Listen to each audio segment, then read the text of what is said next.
Designed as a fire support vehicle for reconnaissance units, the prototype Panther was first built for Star League during the closing years of the Cameron Dynasty. After being commissioned in 2739 to produce the Mech, Al-Shane Weapons began immediate delivery of Panthers to League ground troops fighting renegade bandits along the periphery. The Mech's poor performance at the Battle of St. John in 2759 pointed out both a flaw and a strength in it. The flaw was that the large laser carried in the Mech's right hand lacked effective range and power. The strength was the Mech's basic hardiness. To improve this battle-worthy machine's firepower, Star League engineers replaced the large laser with a PPC.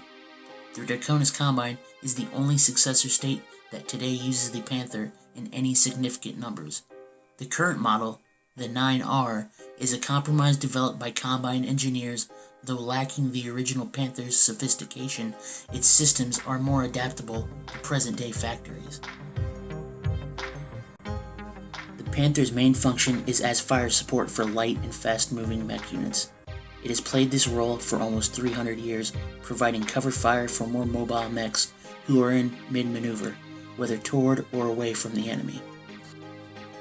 Its PPC is unusual for a mech of its size. An extraordinary weapon, the Lord's Light PPC combines the firepower of a standard PPC with the lightness and flexibility of an arm-carried weapon. The weapon's designers only partially solved the problem of reducing the number of coolant tubes needed to pass from the mech through access navels of the right hand and elbow into the weapon. However, many mech warriors report that rugged use, such as hand-to-hand combat or bashing buildings, often pinches off the coolant tubes at the navel. This of course creates overheating, which in turn causes the weapon to shut down. To meet this problem, 3 of the Panther's 13 heat sinks are mounted directly on its right arm. Though these do provide extra cooling for the PPC, the original problem still remains. For close-in work, the Panther carries 4 SRM tubes with enough ammunition for 25 shots. The reliable Telos short-range weapon system is placed in the mech's chest area, which ensures it good protection. It was discovered early in the Panther's career that it is well suited to the dirty tactics of city fighting.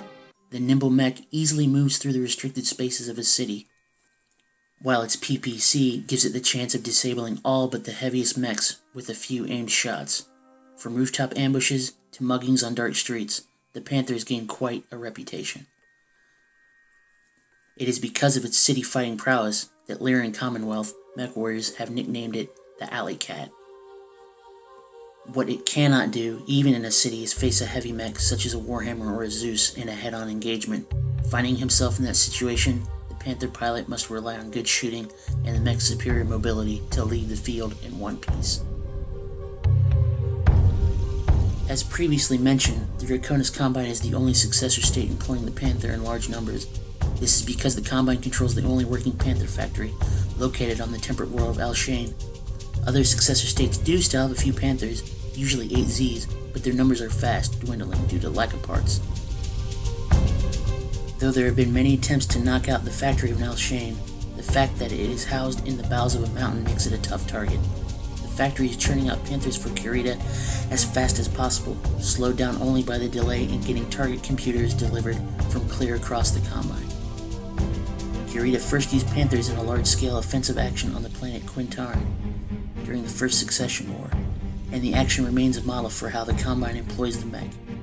Once the 2nd Legion of Vega was reorganized with Panthers as the mainstay of its light units, it was ordered to assault the agricultural planet Quinton, owned by Duke Davion. Catching Davion's 42nd Avalon Hussars off guard, the 2nd Legion mauled them severely. Though the Hussars' mechs were generally heavier and had more firepower, they could not react fast enough to the fleet-footed Panthers firing heavy hits with their PPCs. The Hussars retreated, giving up the only major city and spaceport on Quinton.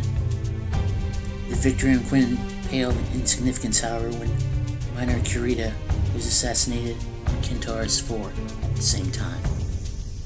To support his rage against the people in Kintaris, Jinjiro Kurita took troops and supplies away from the 2nd Legion of Vega and had them sent as reinforcements to the Kintara's front. In the meantime, the 42nd Avalon Hussars had been reinforced by the units of the 4th Deneb Light Cavalry.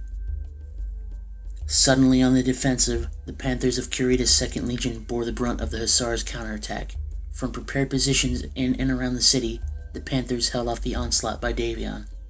Warhammers and Marauders assaulted. This delaying action, led by Captain Ted Redbeard Henry, created enormous confusion in the Davion advances. His troops' action allowed the safe withdrawal of the 2nd Legion when it became apparent that there was no hope for reinforcements.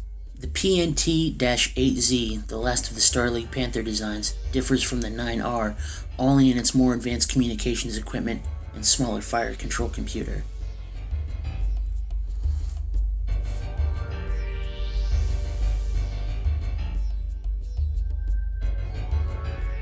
Mech warrior Melinda Carlisle. As a member of Hansen's Rough Riders, Carlisle's Panther is one of the few seen outside of the Combine. Painted a dull green with bright yellow stripes, her mech, the Tooth Puller, is well-known terror to the enemy. Melinda Carlisle is a loner whose one joy is deflating the large egos of Combine mech warriors who believe that they are the only ones capable to handle a Panther. Upon sighting an enemy Panther, Carlisle will seek out and hunt him down, even if it means leaving her post. Having reached the ripe age of 47 years, she's proved who is the better Panther pilot more than a few times. Colonel Richard Armram. As commander of the 3rd Prosperian Hussars, Colonel Armram is entitled to a heavier mech more befitting his high rank. As the colonel is the traditional bound man, whose blue and gold Panther, the Lord Yama, belonged to his father, he sees no reason to give it up. If anyone ever worried whether Armram would be able to keep up with the flow of battle in such a small mech, they don't any longer. It's the colonel's command group that has kept up with him as he jumps from front to front, keeping personal tabs on the battle and participating, if necessary. More than once, Armram's gunnery skills helped turn the tide of battle.